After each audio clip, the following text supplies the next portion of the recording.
MBBS in just 16 lakhs. Kyrgyzstan, Central America, Russia, Georgia. Orbit Global Education.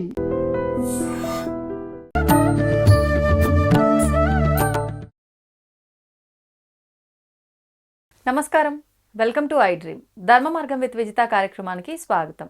ప్రస్తుతం మనతో పాటు ఉన్నారు ప్రముఖ ఆధ్యాత్మికవేత్త, పూర్వపు యాదగిరిగుట్ట అర్చకులు, ఆంధ్ర ఉపన్యాసకులు డాక్టర్ సందుగు కృష్ణమాచార్యుడు గారు. ఇప్పుడు వారితో మాట్లాడి మరిన్ని మంచి మంచి విషయాలు అడిగి తెలుసుకుందాం. నమస్కారం అండి. అందరికీ శుభాకాంక్షలు, ఆశీస్సులు. మనం మామూలుగా భగవంతుడు అంటాం, ప్రతి కదలికలో ఆయన స్మరిస్తూనే ఉంటాం. అసలు భగవంతుడు అంటే ఎవరు అనే ఒక క్వశ్చన్ కనుక వస్తే ఎవరని చెప్పొచ్చు? ఎవ్వరు అని చెప్పటానికి ముందు తల్లిదండ్రే భగవంతులు. మొట్టమొదట తల్లి తండ్రే భగవంతు. కనపడే దైవాలు, కనపడే దైవాన్ని ఎవరు చూచారు? ఎవరు చూచారు దైవాన్ని? నిజంగా చూచిన వాళ్ళు ఉన్నారా? శాస్త్రాలు, పురాణాలు అవన్నీ చెబుతూ ఉన్నాయి. ఈ కలియుగంలో ప్రత్యక్ష దైవం ఏడుకొండల రాయడు. నిజమే, స్వప్నంలో దర్శిస్తున్నాం, అందరికీ దర్శిస్తున్నాం, అంతే. కానీ ఆ స్వప్నంలో దర్శించిన ఏడుకొండల రాయని దైవం అన్నప్పుడు, దేవుడా ఇంతసేపు మా కోసం నిలబడి ఉన్నావో అని కంటి నుంచి దుఃఖం వచ్చిన వాళ్ళు ఎవరైనా ఉన్నారా? ఆయన కాళ్ళకు నొప్పులు లేవా? అంత బరువు పూలమాలలు ఎలా మోస్తున్నాడు అనుకునేవాళ్ళు ఉన్నారా? ఉంటే ఆళ్వార్లు దర్శించారు. ఆళ్వార్లు దర్శించారు యోగంలో. ఇప్పటికీ ఉన్నారు. చిన్నజీర స్వామి లాంటి వాళ్ళు దేవాన్ని దర్శించి వాళ్ళ స్వప్నంలోనో ఎప్పుడునో వాళ్ళు. అందుకే సర్వప్రాణి సేవ. అంత ప్రతి ప్రాణిలో దైవం ఉంది అనుకుంటే ఇంకేం లేదు.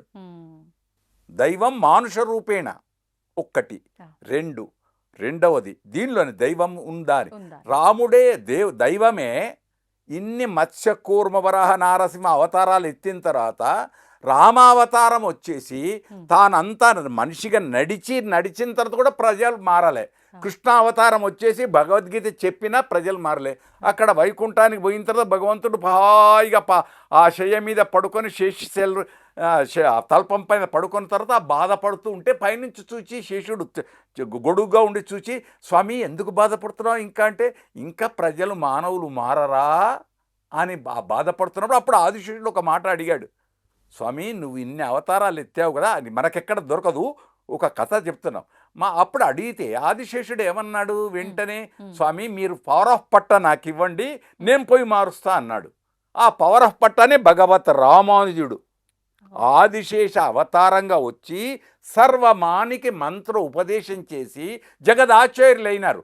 ఆదిపరాశంకరులు జగదాచార్యులు, ఇటు భగవత్ రామానుజులు జగదాచార్యులు. ఆచార్యులనే భగవంతుడు. మా సిద్ధాంతంలో భగవంతుడు అనేవాడు ఎక్కడో ఉన్నాడు ఏంటో, ఆ తర్వాత అది వేరు. నారాయణుడే నాకు దిక్కు. ఉత్తనారాయణ మా శ్రీ వైష్ణవులు పొడుగు బొట్టు వాళ్ళ దాంట్లో మీకు ఒకటి గుర్తుంచుకోవాలి, ఇక్కడ అవసరం. రేపు శ్రావణ మాసం కనుక ఉత్తనారాయణ పూజ చేయకూడదు, ఇద్దరిని కలపాలి. అమ్మవారు లేకుండా స్వామి ఉండడు, స్వామి లేకుండా అమ్మ ఉండదు. ఇద్దరు, ఇప్పుడు భార్యాభర్తలు ఎలానో ఇక్కడ అంతే, ఇద్దరు.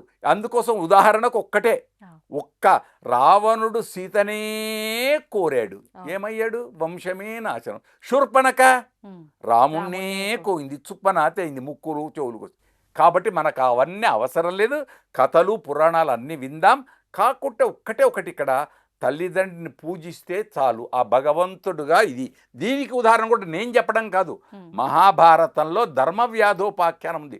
మాంస విక్రేత బ్రాహ్మడికి చెప్పాడు, నాకు నేను ఏ దైవ ఆరాధన చెయ్యను, నాకు వచ్చి ఉన్నది ఒకటే, మా అమ్మా నాన్ననే నేను పూజిస్తాను. మంచి ధర్మవ్యాధోపాఖ్యానం. కనుక మనకు ప్రత్యక్ష దైవాలైనటువంటి తల్లిదండ్రులు గొప్పది. అందుకే మాతృదేవో భవ పితృదేవో భవ. అంతేనా? నువ్వు లేవగానే అరచేతిని చూడు అన్నారు. ఎందుకు? అరచేతిలోనే త్రిమూర్త్యాత్మకమైన శక్తి ఉంది, మొత్తం శక్తి ఉంది, అంతే. అందుచేత అరచేతిని ఇంకోటి నమస్తే ఇట్లా అనొద్దు, ఇట్లానండి. 2 చేతులు కలపండి. అమ్మను అయ్యను ఇద్దరిని కలిపి 2 చేతులతో హాయిగా వందనం. అది నమః అస్తుతే, నమస్తే, నీకు నమస్కారం. దాంట్లో అర్థం నమస్తే అనే దాంట్లో నమః అస్తుతే, నీకు నమస్కారం. కాబట్టి ఆ నమస్కారం ఏంటి? ఇది నమస్కారం, ఇది భారతీయత. 2 చేతులు కలపడం భారతీయత, అది ఉండాలి. ఆ భారతీయతను ఈ చేతులు కొద్దిగా కిందికి దిగి పాదాల దగ్గరికి వెళ్ళాలి. శరణాగతి, నీవే దిక్కు తప్పరం బెరగన్, అలాంటి చాలు, అంతే. పాదాలను ఆశ్రయిస్తే శరణాగతి తల్లిదండ్రి కంటే మించిందేంటి? అవును. అందుకే షష్ఠి పూర్తి నాడు పాద పూజ. ఒక షష్ఠి పూర్తే కాదు, ఎప్పుడైనా బర్త్డే ఫంక్షన్స్ అని చేస్తున్నారు. ఈ పనికిరాని ఈ ఇంత ఆడంబరాలు చేసే బదులు వాళ్ళ పాదాలు కడిగే వాళ్ళు ఉన్నారు, ఇప్పటికీ ఉన్నారు. కోడళ్ళు కొడుకులు ఎందరో ఉన్నారు. ఇంకా దేశంలో చాలా మంచి ఉంది. కాకుంటే అది చేశామనుకో ఎంత ఆనందం. ప్రతి సంవత్సరం ఏదో ఆయుష హోమాలు అవన్నీ చేసినా తల్లిదండ్రి యొక్క పాదాలు కడిగి ఆ పాద జలాన్ని పైన చల్లుకుంటే కంటికి అద్దుకుంటే చాలు, అంతే. అంతకంటే ఇంకేం కావాలి? కనుక ప్రత్యక్ష దైవం తల్లి తండ్రి మొదటిది, ఆ తర్వాత సూర్యనారాయణుడు, ఆ తర్వాత అక్కడ మనం లేపుతున్నాడు ఆయన కిరణాలతోటి లేపుతున్నాడు. రోజు బిడ్డ లే అంటాడు. తాను పోతూ కూడా ఏం చేస్తున్నాడు? చంద్రుల్లో ఉంచుతున్నాడు. దినాంతే నిహితం తేజ అంటాడు. పోతూ పోతూ తన తేజస్సు దీపాలలో ఉంచేస్తున్నాడు. అగ్ని జ్యోతిలలో ఉంచేస్తున్నాడు. కనుక భగవంతుడు సర్వాంతర్యామి. ఇది మనమనలే, ఆ గజేంద్రుడే అన్నాడు, ఎవనిచే జనించు జగమెవ్వని లోపల నుండు లీనమై. కనుక ఆ భగవంతుడు అతన్ని నేను నమస్కారం, అంతే. ఇప్పుడు భగవంతుడికి రూపం ఉందా అంటే ఉందా, లేకపోతే నిరాకారి ఉంటుంది? నిరాకారం సాకారం రెండు చెప్పిండ్రు. ఆయన అణూరణీయాన్ మహతోమహీయాన్. అణువు కంటే పరమాణువుగా లోపల ఉన్నాడు, కనపడు, లోపల ఉన్నాడు. ఆయన ఉంటే శివం, ఆయన పోతే శవం. ఇది తెలియాలి. శివం అనగానే ఏదో శైవం అనే అట్లా కాదు. శివం అంటే మంగళప్రదం. ఆయన ఉంటే శివం, ఆయన పోయి సత్యం శివం సుందరం. ఆయన ఉంటే శివం, ఆయన పోయినాడు అనుకోండి శవం. తను ఎవరు ముట్టుకోరు. మళ్ళీ ఇప్పుడు భగవంతుడు ఎక్కడున్నాడు? ఇక్కడనే ఉన్నాడు కదా, ఆరాధించబడుతున్నాడు కదా. అలాగే మనం కాఫీ తాగినా టీ తాగినా ఏది తీసుకున్న ప్రసాదం ఆయనకు చూపించి ఎదురుగా ఆకారం, ఇప్పుడు ఈ నిరాకార స్వరూపానికి నువ్వు నమ్మినటువంటి ఆకారానికి చూపించి అది ప్రసాదంగా స్వీకరించు, అంతే. ఆరోగ్యం. అప్పుడు పారేయవు. ఆలయానికి వెళ్ళిన తర్వాత ప్రసాదం స్వీకరించేటప్పుడు కళ్ళకు అద్దుకొని ఎట్లా స్వీకరిస్తున్నావు, ఇంట్లో అన్నం తినేటప్పుడు కూడా అన్నాన్ని కూడా కంటికి అద్దుకొని స్వీకరించు. ఉపహారాన్ని టిఫిన్ కూడా అలానే చేయి. కాఫీని కూడా అబ్బా ఈరోజు నాకు కాఫీ ఇచ్చావా భగవాన్ అనేవాళ్ళు 100 లక్షల మంది ఉన్నారు. అది కనుక అలా ఉంటే ఏ గొడవ లేదు, ఏ మతము లేదు, అంతా సమ్మతమే. అది కావాలి. అంటే ఇప్పుడు మీరు అన్నట్టుగా భగవంతుడు నిరాకారిగా ఒక చిన్న అంటే పరమాణువు రూపంలో ఉన్నాడు. మళ్ళీ ఒకటి ఇప్పుడు మీరు మంచి చెప్పారు, పరమాణువునే తీసుకున్నాడు. ఆయన్నే త్రివిక్రముడయ్యాడు. వామనావతారంలో లోకాలన్నీ కొల్చాడు. మళ్ళీ ఎంత గొప్పది! ఈ రెండు తెలిస్తే చాలు. అంటే దాన్ని ఏమంటాం? సర్వాంతర్యామి. సర్వాంతర్యామి. నువ్వు చేసే ప్రతి పని చూస్తున్నాడు, ప్రతి పని, అంతే. ఇదంతా భగవంతుడి మాయ అనుకోవచ్చా? మీరు అన్నట్టు ఆ చిన్నగా చూపించేది ఆయనే, అంత పెద్దగా కనిపించేది ఆయనే, ఇవన్నీ మాయ అనుకోవచ్చా? మాయా అనేది అది పెద్ద సబ్జెక్ట్. మాయా అనటానికి అది పెద్ద సబ్జెక్ట్ తల్లి. ఆ సబ్జెక్ట్ కంటే ఒకటి, ఆయన మనిషిని బ్రహ్మయ్య మట్టితో చేసనయ్య ఆడించుతున్నాడు బొమ్మలాగా, నిజము తెలుసుకు మెలగాలి మనిషిలాగా, అంతే. ఇది పంచభూతాత్మకమైంది. మట్టి ఉంది, పృథివీ అప్తేజో వాయు ఆకాశంతో పంచభూతాలతో వచ్చింది, ఏర్పడింది శరీరం. మట్టి ఉంది, ఇలా అంటే వస్తుంది మట్టి. అది నేనే కొత్తగా చెప్పేది కాదు. కాబట్టి ఈ బొమ్మ ఉందే, ఈ బొమ్మల ఆట, ఈ ఆటను ఆనందంగా అనుభవించుకుంటే చాలు, అంతే. చిన్నప్పుడు బొమ్మరిళ్ళ ఆడేది, అప్పుడే ఆడేది, అప్పుడే అంత అయిపోయేది, అప్పుడే పలారాలు, అప్పుడే అన్నీ. వెంటనే అందులో ఎవడో ఒకడు వచ్చేవాడు, కాలుతో తన్నేవాడు, అన్నీ ఎగిరిపోయేది. ఇదే సృష్టి, ఇదే సృష్టి. అప్పుడే ప్రళయం, అప్పుడే సునామీ, ఎప్పుడో ప్రమాదం, ఎక్కడనో, అంతే. కాకుంటే కర్తవ్యం దైవమానికం.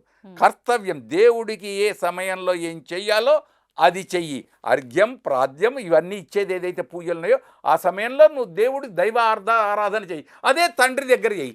నాన్న కాఫీ తాగేవా, అత్తయ్య ఉపహారం తీసుకున్నావా అని కోడలు అడిగితే పర్వాలేదు.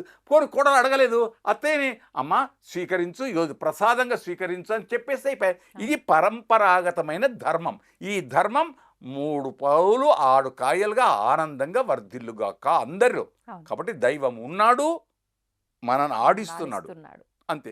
అది ఆడకుండా ఆయనను ప్రార్థిస్తే చాలు. చిన్నప్పుడు ఇక్కడ దైవం అంటే చిన్నప్పుడు నడకరా అన్ని సమయంలో తండ్రి ఏలు పట్టుకొని నడిపిస్తాడు. దేనికోసం నడిపిస్తున్నాడు? నేను ముసలితనంలో అయినప్పుడు నువ్వు పెద్దవాడివి అవుతావు కదరా, నువ్వు నన్ను పట్టుకొని నడిపించు. ఇప్పుడు ఎంతమంది నడిపిస్తున్నారు? ఉన్నారు. నేను డాక్టర్ నండి, మా నాన్నగారికి 16 మంది డాక్టర్లను పెట్టానండి. ఎన్ని పెట్టినా నువ్వు ఆలింగనం చేసుకొని నువ్వు పైన చేయితో ఇలా అన్నది ఉండదు. ఆ స్పర్శ ఉందే, తల్లి తండ్రి స్పర్శ బిడ్డలకు దూరం అవుతూ ఉంది. అది కాకూడదు. ఇలా చెయ్యేసి నేనున్నాను అంతే. భార్యకు కూడా ఏదైనా ఇబ్బంది అయినప్పుడు డ్యూటీ నుంచి రాగానే అబ్బా ఉదయించి కష్టపడ్డావా అని ఒక్కసారి ఇలా అంటే ఆమె ఎంత ఆనందం. అంతే. ఈమె కూడా ఆయన్ను పోయి వచ్చావు ఎందుకు, ఇగో ఈ కాఫీ తీసుకో అని ఈమె కూడా ఆయన మీద చెయ్యేసేసి అన్యోన్యం ఇచ్చిపుచ్చుకోవడం అంతే. అందుకే అన్యోన్య అలంకారం అని శాస్త్రం ఉంది. త్రియామ శశినాభాతి శశిభాతి స్త్రియామయ. చీకటి చేత వెన్నెలకు ప్రాధాన్యత, వెన్నెల చేత చీకటికి ప్రాధాన్యత. అదే పౌర్ణిమ అమావాస్య ఇవి ఉన్నదని తెలిస్తే లోకం ఆనందమే. కనుక పెద్దలు ఆచార్యులున్నారు, పెద్దలు పండితులున్నారు. ఇంటి అన్నిటి పెద్దల కంటే ఇంట్లో తల్లిదండ్రులనే పెద్దలున్నారు. ఆ చెప్పింది విని ఆచరిస్తే చాలు.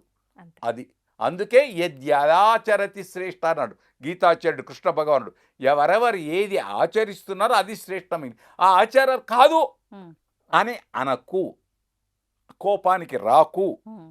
చేతనైతే ఆచరించు, లేదా ఒక నమస్కారం అంతే. కనుక ప్రతిదీ యజ్ఞమే. మనం చేసే ప్రతి పని యజ్ఞమే.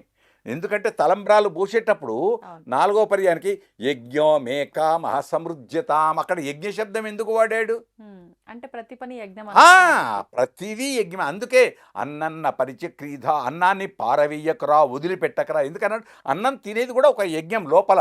అహం వైశ్వానరో భూత్వ ప్రాణాన్ దేహమాశ్రిత అని గీతాచార్యుడు చెప్పినట్టు ఆ లోపలికి నేను ప్రసాదంగా నైవేద్యం చేస్తున్నాను అనుకో, తింటున్నాను అనుకోకు, అప్పుడు అది అమృతం అవుతుందంతే. కనుక ఇలాంటి మంచి ప్రశ్న వేశారు. ఏదో తోచింది చెప్పాం. జయం. అందరూ బాగుండాలి. దైవం మనను రక్షించుగాక. శుభం. తవ్వుతున్న శివలింగం సరే దాన్ని అట్లా కప్పేసేయండి, చూపించదండి. Krishna is there. మూర్తి పూజ కాదు, సాక్షాత్ బ్రజేంద్ర నందన భగవాన్ ఉన్నారు మూర్తిలో. ఏమీ ఆశించకుండా ఆరాధించే వాళ్ళు కూడా ఉన్నారా ప్రభుజీ? నిజమైన భక్తి అంటే మనకు తెలియదు కాబట్టి